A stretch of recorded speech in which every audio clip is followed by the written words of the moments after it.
Praise the lord. नमस्कार, म निर्जला। यहाँहरू कस्तो हुनुहुन्छ? आशा गर्दछु यहाँहरू सन्चै हुनुहुन्छ भनेर। अनि यहाँहरू धेरै व्यक्तिहरूले मलाई प्रश्न गर्नुभएको छ कि सिस्टर निर्जला कता हराउनु भएको भनेर, परमेश्वरको वचन किन नल्याउनु भएको भनेर, हैन? म यहाँलाई के भन्न चाहन्छु भने म कतै पनि हराएको छुइनँ। म प्रभुमा अगाडि बढी नै रहेको छु र यहाँहरूलाई पनि मैले सम्झिरहेको छु। हुन त हो त्यो प्रश्न आउनु जायज पनि हो, किनभने जब कोभिड लाग्यो मैले 2020 देखि हैन फेसबुकमा लाइभ आएर प्रभुको प्रचारहरू गर्ने गर्थेँ, जसको कारण धेरैजना विश्वासी जनहरू हैन आशीषित हुनुभयो। उहाँहरू चाहिँ प्रभुमा सही तरिकाले अगाडि बढ्न सके भनेर उहाँहरूले आफ्नो गवाई पनि मलाई सेयर गर्नुभएको छ। थुप्रो कमेन्टहरू पनि उहाँहरूले गर्नुभएको छ। त्यसको निम्ति प्रभुलाई धन्यवाद र यहाँहरूलाई पनि धन्यवाद छ। र त्यसै गरेर मैले मेको 2023 सम्म यसरी नै फेसबुकमा लाइभ आएर हैन धेरै मेहनतको साथमा आउँथेँ। हरेक हप्ता आएर यहाँहरूको माझमा परमेश्वरको वचन राख्ने गर्थेँ। त्यसपछि चाहिँ मैले गर्न सकिनँ हैन। धेरै कारणहरू छ त्यसको, किनभने म धेरै परीक्षाहरूबाट, धेरै अप्ठ्यारो अवस्थाहरूबाट म जानु पर्यो, जसले गर्दाखेरि मैले हप्ता-हप्तामा त्यसरी लाइभ भिडियोहरू ल्याउन मैले सकिनँ हैन। हामीले मत्तीको 4 अध्यायमा पनि पढ्यो भने त्यहाँ पनि प्रभुलाई हामी देख्छौँ कि उहाँ पनि परीक्षाबाट जानुभएको, चेलाहरू पनि हैन परीक्षाहरूबाट गएका कुराहरू, हार्डसिपबाट गएको कुराहरू हामी देख्छौँ। यस्तो अप्ठ्यारो अवस्थाहरूबाट हामी विश्वासी भएपछि जानु नै पर्ने हुँदो रहेछ हैन। त्यो हरेक कुराको चाहिँ सिजन हुने रहेछ हैन। परमेश्वरको वचनले पनि भन्छ नि उपदेशक 3 को 1 देखि 8 पदमा हेर्यो भने त्यहाँ के लेखेको छ भने हरेक कुराको समय छ। जन्मने एउटा समय छ, मृत्यु हुने एउटा समय छ, शोक गर्ने एउटा समय छ, रोप्ने एउटा समय छ भने उखेल्ने एउटा समय छ, हाँस्ने पनि समय छ, नाच्ने पनि समय छ, बोल्ने एउटा समय छ भने चुप बस्ने पनि एउटा समय छ भनेर हैन। भनेपछि सबै कुराको चाहिँ समय हुँदो रहेछ हैन। र मैले जब कोभिड सुरु भयो त्यो बेला मैले प्रभुको प्रचार गर्न मैले स्टार्ट गरेँ। त्यो एउटा पनि मेरो एउटा समय थियो, एउटा सिजन थियो हैन। त्यसपछि जब 2023 को जुनदेखि चाहिँ मैले हैन गर्न पाइनँ, मैले गर्न सकिनँ, त्यो एउटा पनि सिजन थियो हैन। जहाँ चाहिँ म विभिन्न अवस्थाहरूबाट म गइरहेको थिएँ, विभिन्न गाह्रो अवस्थाहरूबाट हैन म गइरहेको थिएँ। म हेल्थ वाइज पनि मैले धेरै कुराहरू मैले झेलिरहेको थिएँ। फाइनेन्शियली पनि मैले कुराहरू झेल्नु पर्यो हैन। मेरो लाइफमा विभिन्न यस्तो सिचुएसनहरू आयो जहाँ चाहिँ मलाई हैन साह्रै नै गाह्रो भएको थियो हैन। अनि मैले मेजर सर्जरी पनि मेरो गर्नु पर्यो, त्यो सर्जरी गर्नु पर्यो र त्यस्तो अवस्थाहरू त मैले हैन के भोग्नु पर्यो यो अन्तरालमा हैन। अनि यो अप्ठ्यारो अवस्थाहरू बाट जाँदाखेरि चाहिँ हैन धेरै अप्ठ्यारो अवस्थाहरूबाट जाँदाखेरि मान्छेलाई यस्तो पनि हुँदो रहेछ कि प्रभु कहाँ हुनुहुन्छ, प्रभु के गरिराख्नु भएको छ हैन। कति गाह्रो अवस्थाबाट गइरहेको छु, प्रभु नै कहिलेकाहीँ हुन्छ नि प्रभुलाई त्यागेर जाने पनि अवस्थाहरू सृजना हुँदो रहेछ कि हैन। प्रभुबाट टाढिन सक्ने अवस्थाहरू पनि सृजना हुँदो रहेछ कि। तर प्रभुलाई म धन्यवाद दिन्छु, उहाँको वचनले मलाई हर दिन सम्हाल्यो, उहाँको वचनले मलाई हैन सम्हालेर यहाँसम्म मलाई आजको दिनसम्म मलाई पुर्याउनु भएकोमा म प्रभुलाई धेरै नै धन्यवाद दिन्छु।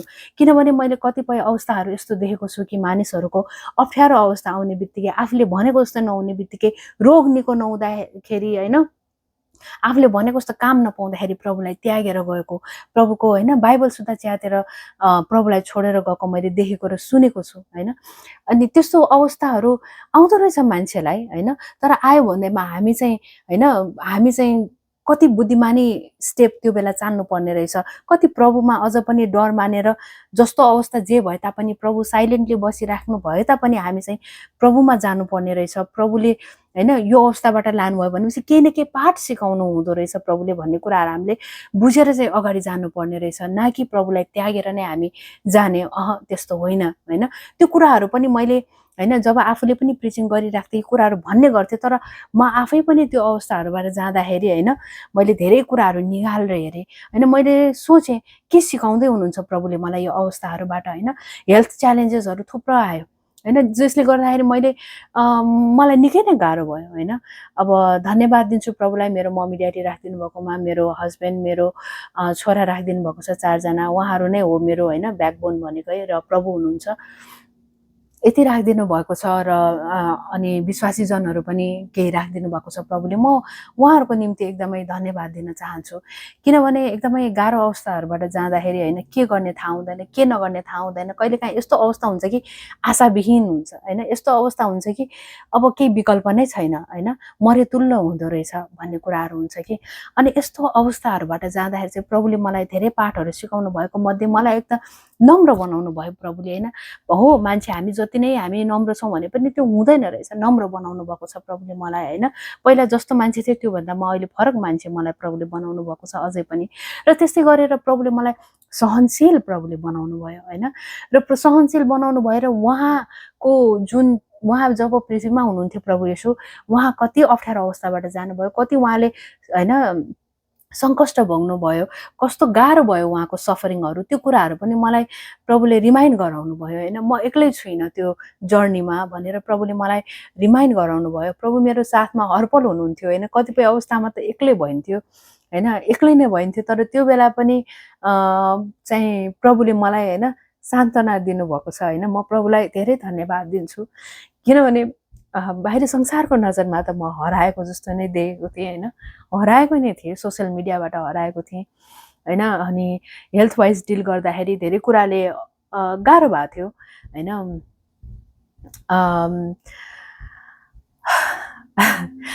अनि त्यही हो, प्रभुले मलाई सिकाउनु भयो यो अप्ठ्यारो अवस्थाहरूबाट जाँदाखेरि चाहिँ होइन।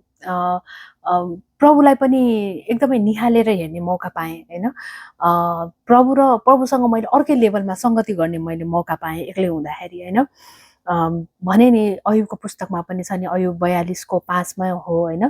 त्यहाँ चाहिँ अयुबले के भनेको छ भने उसले चाहिँ होइन प्रभुको बारेमा सुनेको थियो, तर परमेश्वरलाई चाहिँ उसले अब चाहिँ देखेँ भनेर भनेको छ। यानि कि मान्छेलाई होइन जब सङ्कष्ट आइपर्छ, जब अप्ठ्यारो अवस्थाहरू आउँछ, अयुबको कुरा त यहाँहरूलाई थाहा नै छ नि, बाइबल पढ्ने विश्वासीजनहरूलाई होइन। अनि कस्तो खालेको सङ्कष्टबाट जाँदाखेरि चाहिँ उसले बल्ल चाहिँ प्रभुलाई चाहिँ परमेश्वरलाई देखेँ। यानि कि हामी दुःखबाट कष्टबाट जाँदाखेरि होइन, त्यो दुःख कष्टको घरमा प्रभुलाई नत्यागिकन हामी अगाडि बढ्दाखेरि चाहिँ होइन हामीले चाहिँ प्रभुलाई साँच्चै नै देख्ने रहेछ, उहाँ कति नम्र हुनुहुँदो रहेछ भन्ने कुरा पनि देख्ने मौका पाएँ होइन। जब वान अन वान प्रभुसँग भयो नि, प्रभु कति नम्र, हामी वचनमा पनि पढ्छौँ, प्रभु त मानिस भएर आउनुभयो, उहाँले कति आफूलाई नम्र तुल्याउनु भयो होइन भन्ने कुरा पनि देखेँ होइन। अब हामी मुखले कति भन्छौँ नम्र हुनुपर्छ, नम्र हुनुपर्छ, हाम्रो कोसिस त रहन्छ नम्र हुने, सहनशील हुने, धैर्यवान हुने, तर एट द सेम टाइम भइरहेको हुँदैन होइन, भइरहेको हुँदैन। गर्न कोसिस गर्दा पनि चुकिरहेको हुन्छ, हामी मान्छे चुक्छौँ नै होइन, काहीँ न काहीँ गएर चुक्छौँ, तर प्रभुले हामीलाई चाहिँ उठाउनुहुन्छ। र यो बेला चाहिँ एकदम इम्पोर्टेन्ट कुरा हो प्रभुलाई नत्याग्ने होइन। मेरो लाइफमा पनि चोइस नआएको होइन, आयो थुप्रोपल्ट प्रभुलाई त्याग्न सक्ने चोइसेसहरू आयो, तर पनि प्रभुलाई धन्यवाद, मलाई सम्हाल्नु भयो, मलाई डर दिनुभयो, मलाई प्रभुले थामेर राख्नुभयो होइन। किनकि प्रभुले भन्नुभएको छ नि होइन, सारा जगत प्राप्त गरेर पनि तिमीले मलाई गुमाउँछौ भने तिमीलाई के लाभ होइन। जीवनमा यसै पनि धेरै स्ट्रगलहरू गरेर, धेरै च्यालेन्जेसहरू फेस गरेर यहाँसम्म पुगेको छ र प्रभुले मलाई छान्नु भएको छ, र अहिले मैले प्रभुलाई त्यागेर गयो भने मलाई के लाभ हुन्छ होइन। म त गई गुज्रेको मान्छे हुन्छु भनेर मलाई त्यस्तो महसुसहरू म गएँ। कतिपय अवस्थाहरू होइन जुन म वर्णन पनि गर्न सक्दिनँ, त्यस्तो घडीबाट पनि म जानु पर्यो होइन, जानु पर्यो। र तपाईँहरूले लाजरसको बारेमा त पढ्नु नै भएको छ नि बाइबलमा होइन। लाजरसको हामीले यूहन्ना 11 अध्यायमा पढ्यो भने होइन, प्रभुमा जाँदाखेरि चाहिँ के हो भने प्रभुले जसलाई प्रेम गर्नुहुन्छ नि त्यो बिमार पनि पर्ने रहेछ होइन। हामीले यूहन्नाको 11 अध्यायमा त्यो पुरै पढ्यो भने होइन, त्यहाँ चाहिँ अब लाजरस बिमार बिमार परेपछि उसको बहिनीहरूले होइन प्रभुलाई खबर पठाउँदाखेरि, प्रभु जसलाई तपाईँले प्रेम गर्नुहुन्छ उनी बिमार परे भन्नुहुन्छ होइन। भनेपछि प्रभुमा आएर बिमार पनि पर्छ, प्रभुमा आएपछि दुःख कष्टबाट जानुपर्छ, प्रभुमा आएपछि गरिबीबाट जानु पर्ला, दुःख कष्टबाट जानु पर्ला, रोग लाग्न सक्छ होइन, विभिन्न घडीहरूबाट चाहिँ जानुपर्ने हुँदो रहेछ कि। तर यो बेला चाहिँ होइन प्रभुमा स्थिर रहन कति आवश्यक छ भन्ने कुराहरू मैले सिक्ने मौका पाएँ, प्रभुले मलाई त्यो कुराहरू सिकाउनु भयो होइन। अनि प्रभुमा आइसकेपछि चाहिँ हामीलाई प्रभुले कतिपय अवस्था मुर्दा तुल्य पनि तुल्याइदिनु हुने रहेछ होइन। अब लाजरस बिमार त थिए, हुँदा लाजरस त के भयो, मरे नि त होइन, मरेपछि बल्ल प्रभु आउनु भयो नि होइन। कतिपय अवस्थामा मेरो जीवनमा पनि प्रभु कहाँ हुनुहुन्छ तपाईँ, म यस्तो अप्ठ्यारो अवस्थामा छु, कहाँ हुनुहुन्छ लर्ड भनेर म कति होइन प्रभुसँग भनिरहन्थेँ। र त्यस्तै अवस्थामा नि जब प्रभु आउनुभयो नि लाजरसको जीवनमा होइन, रेजुरेक्सन भयो, लाजरस बिउँती उठ्यो। यानि कि प्रभुले उहाँको महिमाको निम्ति जे पनि गर्नुहुँदो रहेछ होइन, जस्तोसुकै अवस्थाबाट पनि लानुहुने रहेछ र हामीलाई मरेतुल्य चाहिँ बनाउनु हुने रहेछ होइन। हामी मर्न सक्यो भने पो प्रभु हाम्रो जीवनबाट होइन महिमित हुनुहुँदो रहेछ नि त। त्यो कुराहरू पनि सिक्ने मौका पाएँ होइन। अनि प्रभुले चाहिँ हुन्छ नि लाजरसलाई मुर्दा तुल्य भयो नि त लाजरस होइन। मरिसकेपछि मुर्दाले के गर्न सक्छ? केही पनि गर्न सक्दैन होइन। इन द सेम वे म आफू पनि त्यस्तो कन्डिसनहरूबाट धेरै गएँ। म पनि एउटा मुर्दा जस्तै मलाई फिल भयो कि यानि कि इन द सेन्स मैले केही पनि गर्न सकेन होइन। मात्र प्रभुको बाटो हेर्नु, प्रभुको राइट समयलाई कुर्नु, प्रभुको बाटो हेर्नु र प्रभुले यो अप्ठ्यारो अवस्थाबाट पनि कसरी कसरी लानुहुन्छ र उहाँले नै लास्टमा गएर महिमा लिनुहुन्छ भन्ने कुराहरूबाट होइन म चाहिँ अलि धैर्य गरेर नै मैले बसेँ होइन। सजिलो थिएन, हरेक स्टेप सजिलो थिएन, हरेक कुराहरू सजिलो थिएन। अनि मैले मेजर सर्जरीबाट पनि गएँ होइन। थुप्रो पटक सर्जरीहरू गरिसकेँ, फेरि यसपटक पनि मैले मेजर सर्जरीबाट गएँ। त्यसले गर्दाखेरि मलाई होइन हर्मोनल फ्लक्चुएट हुनेदेखि लिएर धेरै कुराहरू मैले ह्यान्डल गर्नु पर्यो। मलाई मेन्टली पनि मलाई अलिक गाह्रो भयो, किनभने होइन मान्छेलाई दुःख पीडा हुँदाखेरि कसलाई गाह्रो हुँदैन होइन, सबैलाई गाह्रो हुन्छ नि होइन। म पनि मान्छे हो, मलाई पनि गाह्रो भयो होइन। दुःख पीडाहरूबाट जाँदाखेरि, शरीरमा पीडा हुँदाखेरि मान्छेहरूले धेरै काम कुराहरू गर्न चुक्छ। त्यसै गरेर म पनि चुकेँ धेरै कुराहरूमा, मुर्दा तुल्य धेरै अवस्थामा म बनेँ होइन। अनि तर पनि प्रभुले त्यो रिमाइन्ड गराउनु भयो कि होइन दुःख कष्टबाट नगइकन मलाई राम्ररी चिन्न सक्दैन भन्ने कुराहरू प्रभुले होइन मलाई त्यो भित्रदेखि मलाई त्यो आभास प्रभुले दिनुभयो होइन। र हामीले पढ्छौँ नि त्यो एउटा वचन हिब्रूको पुस्तकमा लेखिएको छ 12:6 पनि लेखिएको छ। त्यहाँ चाहिँ होइन जसलाई प्रभुले प्रेम गर्नुहुन्छ उहाँले चाहिँ टाढ्न दिएर लानुहुन्छ होइन। बाटो सजिलो हुँदैन, बाटो सजिलो हुँदैन भन्ने कुराहरू हामीले त्यो जान्नै पर्छ होइन। अझै पनि के मेरो बाटो सजिलो भएको छैन होइन, स्टिल छैन। म अझै पनि अर्को च्यालेन्जेसहरूलाई फेस गर्दै म अगाडि बढिरहेको छु। But at the same time होइन प्रभुमा पनि म हुर्किने मौका पाइरहेको छु होइन। अझै बढी म प्रभुलाई मैले होइन चाख्ने मैले मौका पाइरहेको छु होइन। प्रभुको एउटा वचन छ नि रोमी 5:3-5 लेखेको छ नि, सङ्कष्टले सहनशीलता उत्पन्न गराउँछ होइन। अनि त्यही सहनशीलताले चरित्र होइन, चरित्र यानि कि प्रभु जस्तै जस्तै बनाउनु प्रभुको हाम्रो इच्छा हो हामीलाई होइन। अनि हरेक सङ्कष्ट, हरेक टाढ्नाको घडीबाट लाँदा प्रभुले हामीलाई अझै नम्र, अझै सहनशील, अझै धैर्यवान होइन प्रभुले बनाउँदै लानुहुने रहेछ। हठी मान्छेलाई धुलो पिठो बनाउनु हुने रहेछ। यानि कि जब हामी होचिन्छौँ नि तब मात्र प्रभुको महिमा हुने रहेछ कि होइन। हरेक कुरामा नम्र हुन नसक्ने ठाउँमा नम्र भइदियो प्रभुको महिमा हुने रहेछ होइन। माफ गर्न नसक्ने ठाउँमा माफ गरिदियो प्रभुको महिमा हुने रहेछ होइन। अब घमण्ड गर्नुपर्ने ठाउँमा घमण्ड त आउँछ, तर घमण्ड नगरौँ प्रभुको महिमा हुनुपर्छ भन्न, त्यसरी गर्दा मात्र प्रभुको महिमा हुने रहेछ भन्ने कुराहरू नजिकै निहालेर मैले सिक्ने मौका मैले पाएँ होइन। प्रभुको वचनले पनि भन्छ नि यूहन्ना 3:30 होइन, यूहन्ना 32 भनेको चाहिँ उहाँ बढ्नु र म घट्नु जरुरी छ होइन। त्यो वचनले साँच्चै नै प्र्याक्टिकल्ली लिने हो भनेदेखि होइन धेरै गाह्रो वचन हो, उहाँ बढ्नु र म घट्नु होइन। प्रभु भन्नुहुन्छ यहाँ चुप लाग भनेर, यहाँसम्म आउँछ बोल्नलाई होइन। त्यो बेला चुप लाग्न सक्नु पर्यो, आफू घट्नु पर्यो होइन। मान्छेले त्यतिखेर चुक्न सक्छ। ए फलानालाई तिमीले यसरी डिल गर भन्न पवित्र आत्माले भन्दाखेरि गर्न गाह्रो छ होइन। तर पनि एनी हाउ ओके लर्ड भन्न गर्छु, किनकि तपाईँ बढ्न जरुरी छ मेरो जीवनमा, म घट्न जरुरी छ भन्न गऱ्यो भने प्रभुको महिमा हुन्छ। नत्र भने हामीले उहाँ बढ्नु म घट्नु भन्न मुखले जति भने पनि हुने रहेनछ भन्ने कुराहरू पनि होइन प्र्याक्टिकल्ली मैले पाठ सिक्ने मैले मौकाहरू पाएँ होइन।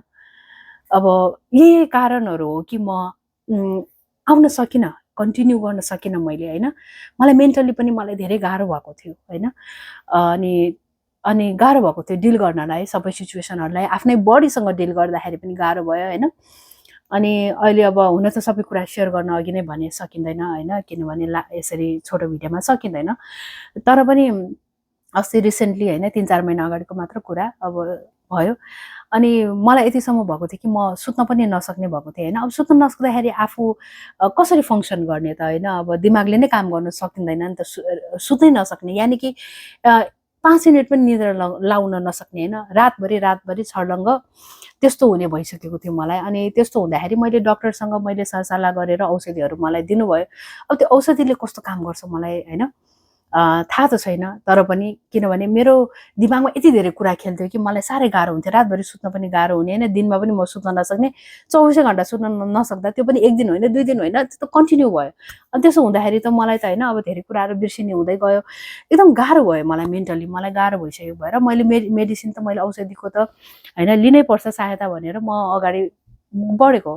अनि जब त्यो औषधि खाएँ होइन, औषधि खाएँ त्यो रात मैले मेरो दिमागमा केही पनि कुरा आएन, न हिजोको कुरा, न आजको कुरा, न भोलिको कुरा नै आयो, केही कुरा पनि आएन। माइन्ड यति शान्त भयो कि, यति काम डाउन भयो कि होइन, अब हुन्छ नि केही कुरा पनि दिमागमा आएन मलाई। मात्र एउटा कुरा दिमागमा आइराख्यो कि प्रभुले मलाई कसरी होइन भेट्न आउनुभयो मेरो अप्ठ्यारो अवस्थाहरूबाट। प्रभुले मलाई कसरी चाहिँ कतिपय बाटोहरूबाट मलाई प्रभुले लानुभयो। अनि जुन बाटोबाट लानुभयो तर त्यहाँ मैले चाहिँ प्रभुलाई अझ बढी चिन्ने मैले मौकाहरू होइन प्रभुले मलाई दिनुभयो। त्यस्तो मौकाहरू चाहिँ मैले होइन त्यो कुराहरू दिमागमा आयो, प्रभु नभएको भए म के हुन्थेँ यो अवस्थामा, प्रभु नभएको भए के हुन्छ भन्ने कुराहरू एकदम दिमागमा मलाई कन्टिन्यू आयो कि। अनि त्यो राति पनि म खासै सुत्न सकिनँ, किनभने इट फिल्ड सो स्ट्रेन्ज होइन, दिमागमा केही नआउनु भनेको एकदमै स्ट्रेन्ज फिल भयो मलाई, म सुत्न सकिनँ। तर मेरो हस्बेन्डले पनि मलाई पछि भनिराख्नु भएको थियो र मैले उहाँलाई पनि त्यो बेला के भनिरहेको थिएँ भने होइन संसारमा हरेक कुरा होइन जस्तो सुकै अवस्था आए पनि प्रभु एउटालाई चाहिँ नत्याग्नु होइन, भोलि म हुन्छु या हुँदिनँ म जान्दिनँ, तर प्रभुलाई चाहिँ नत्याग्नु कहिले पनि। प्रभु होइन प्रभु नै हुनुहुन्छ सबै कुरा पाएर प्रभुलाई होइन त्याग्नु भनेको इट्स नट वर्थ इट। अहिले संसारमा होइन मैले पहिलादेखि नै धेरै कुराहरू भोग्दै आएर यहाँसम्म प्रभुले पुऱ्याउनु भएको छ, अझ पनि प्रभुलाई हामी होइन हामीलाई त्याग्ने त्यस्तो अवस्थाहरू होइन, कहिले पनि हामी प्रभुलाई नत्याग्ने, हामी प्रभुमा अगाडि बढ्नुपर्छ। प्रभुको होइन जनहरूलाई हामीले भोजन दिनको लागि प्रभुले छान्नु भएको छ भनेर यो कुराहरू मैले होइन कन्स्टेन्टली भनिराखेँ। अनि म कुन स्टेटमा थिएँ र मलाई प्रभुले कसरी चाहिँ छाड्नु भयो भन्ने कुराहरू मलाई एकदम माइन्डमा एकदमै रिफ्लेक्ट भयो त्यो कुराहरू होइन। अनि त्यही कुराहरू याद भयो। अनि यस्तो अचम्म लाग्यो कि भोलिपल्ट मलाई इभन त्यही टाइममा मलाई के लाग्यो भने त्यो औषधिले सब कुरा होइन मेरो माइन्डलाई एकदम शान्त बनाइदियो कि मेरो दिमागमा केही आउन सकेन। तर एउटा कुरा चाहिँ होइन त्यो औषधिले हटाउन सकेन, त्यो चाहिँ के रहेछ भने प्रभु येशू होइन, प्रभु येशूको कुरा चाहिँ त्यो औषधिले मेरो माइन्डबाट डिलिट गर्न सकेन होइन, ब्लक गर्न सकेन। भनेपछि प्रभु कति शक्तिशाली हुनुहुँदो रहेछ, प्रभु कति सत्य हुनुहुँदो रहेछ भन्ने कुरा होइन मलाई अझ बढी मलाई एहसास भयो। अनि त्यो पछि झन् मैले बल पाएँ प्रभुमा होइन, प्रभुमा बल पाएँ, आफू पनि प्रभुमा अगाडि बढ्नको निम्ति अझ जोस जागरको साथमा र मेरो परिवारलाई पनि लिड गर्नको निम्ति होइन मलाई एउटा जोस आयो भित्रैदेखि होइन। म प्रभुलाई हृदयदेखि नै धन्यवाद दिन्छु र धेरै प्रार्थनाको साथमा म अहिले अगाडि आएको छु होइन, प्रभुलाई धन्यवाद दिन्छु। र प्रभुले मलाई अब मेरो आफ्नै गवाईहरूबाट नै होइन वचनहरू राख्नको निम्ति मलाई अगुवाई गर्नुभएको छ। यहाँले पनि त्यसको निम्ति प्रार्थनामा सम्झिनु होला। प्रभुको वचन म त्यसरी नै अब ल्याउन म कन्टिन्युटी गर्नेछु अनि आउने दिनहरूमा होइन। यसरी चाहिँ प्रभुले मलाई लानुभयो र अझ म बढी प्रभुमा होइन गर्वको साथमा होइन बलियो बल पाएर म अगाडि बढिरहेको छु र प्रभुले मलाई धेरै कुराहरूबाट उम्काउनु पनि भयो होइन। प्रभुलाई धन्यवाद भएको होस्। र अझै पनि मेरो च्यालेन्जेसहरू छ तर पनि होइन आई एम हियर टुडे होइन, म कतै हराएको छुइनँ। म अब आउने दिनहरूमा यहाँहरूलाई भिडियो बनाएर होइन अब फेसबुक लाइभ त डिलिट भइहाल्दो रहेछ, तर यसरी नै छोटो छोटो भिडियोहरू बनाएर यहाँहरूको माझमा राख्नेछु। हुन्छ, म यति नै भन्न चाहन्छु। यहाँलाई परमेश्वरले धेरै आशिष दिनुभएको होस्। God bless you all, take care, bye by.